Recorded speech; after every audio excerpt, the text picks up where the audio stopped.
Hi, I'm Marcia Lehman and I'm a Knox County Master Gardener. Today we will be pruning a Crape Myrtle.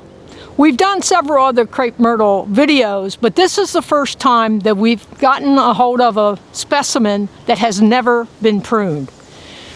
According to the homeowner, this Crape Myrtle was planted about 4 years ago, and if we pan up towards the top, I would say it is about 10 feet tall. So a fairly fast-growing specimen. Homeowner doesn't know the specific variety, but does know that the flowers are purple. My first comment to the homeowner was, gee, there aren't any suckers on this. Suckers are really common with Crape Myrtles. The homeowner's response was, oh yeah, I cut those off as soon as I see them. That is the thing to do. When you see suckers at the base of a Crape Myrtle, get rid of them immediately. When you look at the handout, you'll see that Crape Myrtles do come in all sorts of sizes. So make sure you pick one that will fit in the space that you have. But when it comes to pruning them, your first decision is, depending on the variety, single stem, a big fat trunk, or a multi-stem. Coming down to the base of this is very clearly a multi-stem specimen. And at the 4-year point, we have a little bit of work to do, and it will look different when we're done. But the basic process is start at the base, and if you have suckers, get rid of the suckers. Second step is to come up and remove the dead. And the dead stuff, when you touch it, just breaks. So that's pretty easy to find. Then as it grows, and at about year 4, which is where we are, then we come in and we start to clean up these major stems that we're going to keep.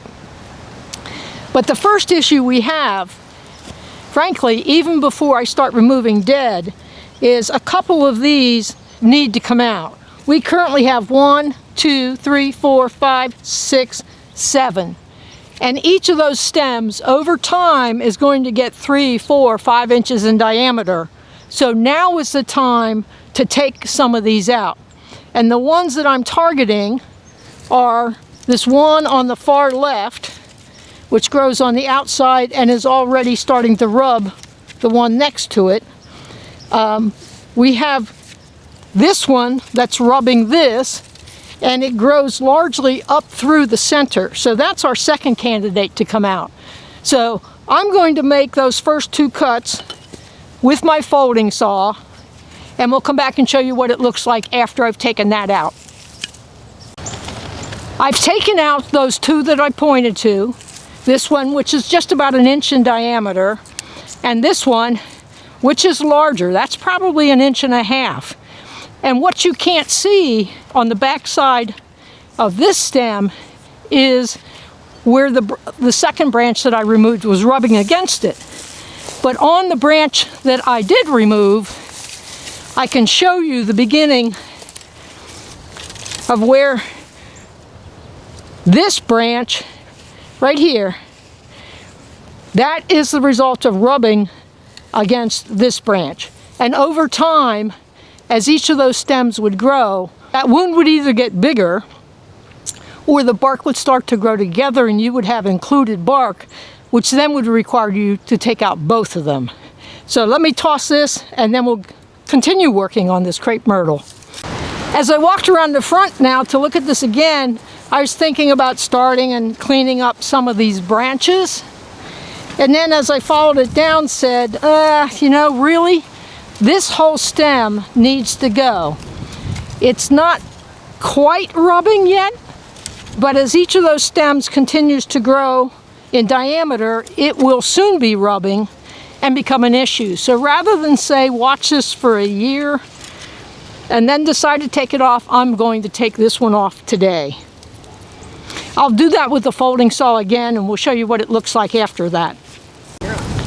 Here's the third cut that I just made, and now that I've removed that stem, I can see the beginning of a rub mark that's about 1 inch up on this stem.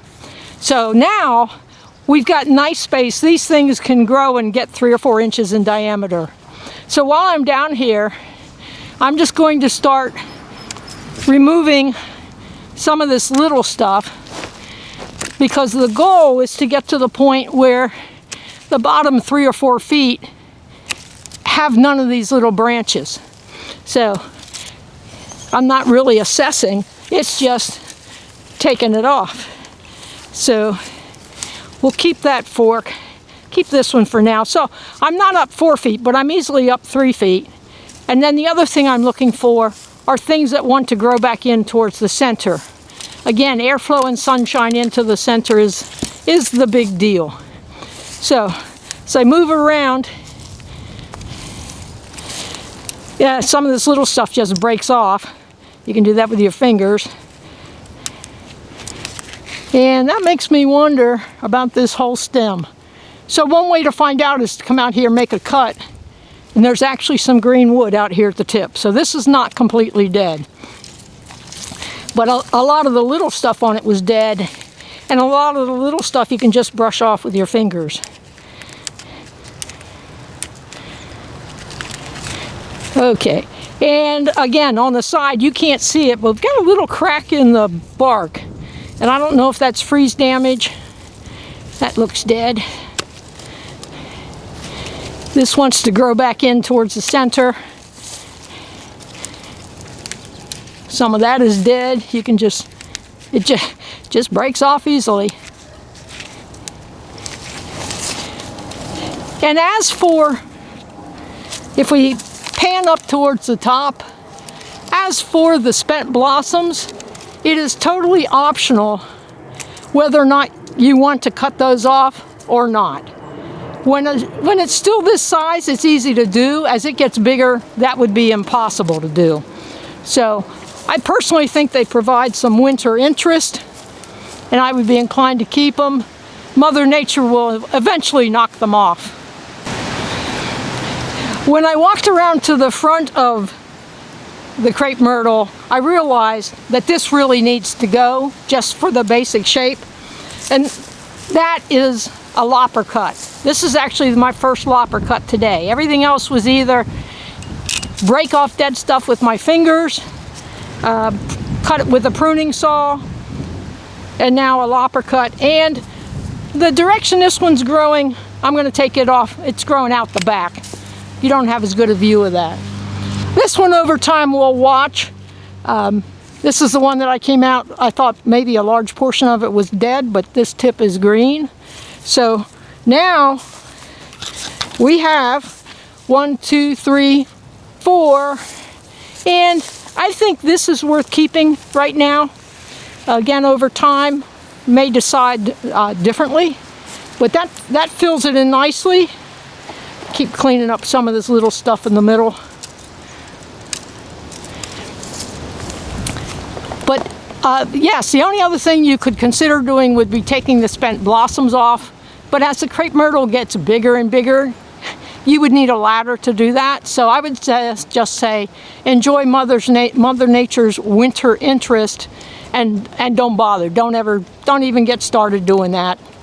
Because if you start doing it, you're never going to want to stop, but at some point you will have to. So that's our basic cleanup of a crepe myrtle at about age 4. Reducing the number of stems, making sure nothing is rubbing, giving those stems that you keep the room to get bigger and not eventually rub. And once you do this, really your annual cleanup is just the ongoing search for suckers around the base, and then looking out for any dead or diseased material and cleaning that out. We hope you learned something today, and we thank you for joining us.